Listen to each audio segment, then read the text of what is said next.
Now, the Ghana Revenue Authority now has the power to track and prosecute tax defaulters without recourse to the Attorney General. We will have more shortly on a GRA's new powers, but the announcement comes a day the policy think tank IMANI Africa published its Fiscal Recklessness Report that reviewed how mainly tax and cash irregularities cost the economy a whopping 13 billion cedis in 5 years. The Finance Ministry was ranked Ghana's most financially reckless institution, accounting for more than 11 billion cedis in tax and cash irregularities. Here is Imani's Dennis Asari at the launch of the report. That we should go more into enforcement, and that's what we hope to see in the new PFM program 2022 to 2025 that seeks to build on sustainability instead of consolidation. That we should focus more on enforcement powers.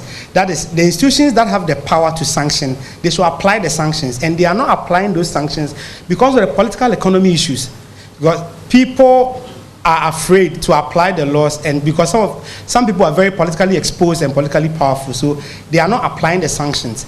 And one other challenge too we have is that some of the institutions, their appointments are so tied to the executive. For example, if you take procurement and down from the board to the entity tender committee, you see excessive influence of the executive. So that makes it very difficult for them to act independently. And those are some of the food for thought. I agree with you that we should start looking at how do we break key public institutions away from political influence. So for that, I agree entirely with you. And on the internal audit functions rule, what we observe is that the role of the internal audit function in MDAs to some extent has broken down, because the main integrated financial management system that is used to pay and procure goods for public institutions, the internal auditor is not on that platform.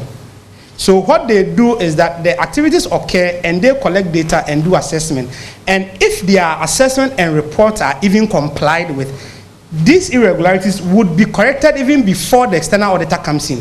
So it appears that within the internal audit role within our MDAs, their job is not being taken serious, or they do not have sufficient powers to also control the expenditure of public institutions. Another challenge is that if you look at the organizational structure of our public institutions, the internal auditor's position is very low. So they have very low decision-making power. So when the big bosses are making decisions about spending, they are not part. For example, they are not part of the entity tender committee.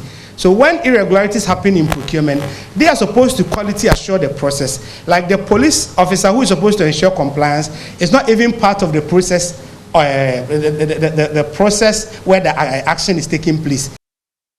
IMANI's current Fiscal Recklessness Index report shows the Finance Ministry is responsible for some 99.63% of the combined 9.12 billion cedis tax irregularities from 2015 to 2020. The ministry also accounted for 80.10% of the combined 2.93 billion cedis of cash irregularities. Isaac Kofi Ajay is a data analyst here with Joy News Research Desk and joins me in studio with more. Kofi, break it down for us.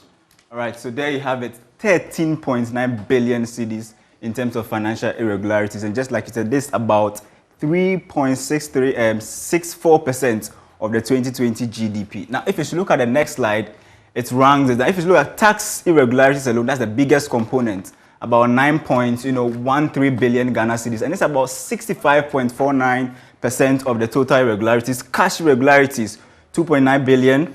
Debt, loans, and advances, that's 1.2 billion. And then we also have contracts, 387 million Ghana cedis. Stores and procurement irregularities, 136 million, and the last one being payroll irregularities, 14.4 million Ghana cedis. There you have it. Now, if you should look at this chart, this is very interesting, Brace.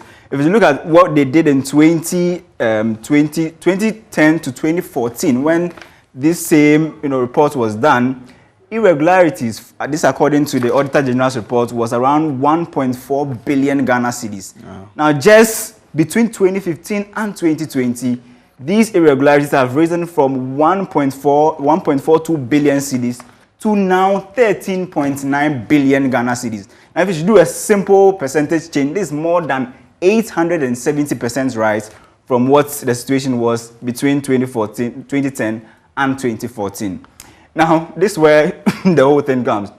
The Finance Ministry, if you look at tax irregularities, the total was 9.12 billion, and they accounted for 99.63%. Now, if you look at their component, it's about 9.10 billion Ghana cedis. And just look at other MDAs and just do a comparative analysis to what we have between them and the Finance Ministry. You could see a huge gap between them. Now, if you rank the ministries according to the ministry with the high, fiscal recklessness score, the Finance Ministry is number 1 with 0. The scale is between 0 and 1. It means if you are nearing 1, it means you are the worst. Finance Ministry having 0.879 score, followed by the Health Ministry. Roads and Highways Ministry is number 3, Employment Ministry number 4, and Foreign Affairs Ministry. Now, just look at this brace. You see that there's a high, a huge gap between what the Finance Ministry scored and what the Health Ministry also scored.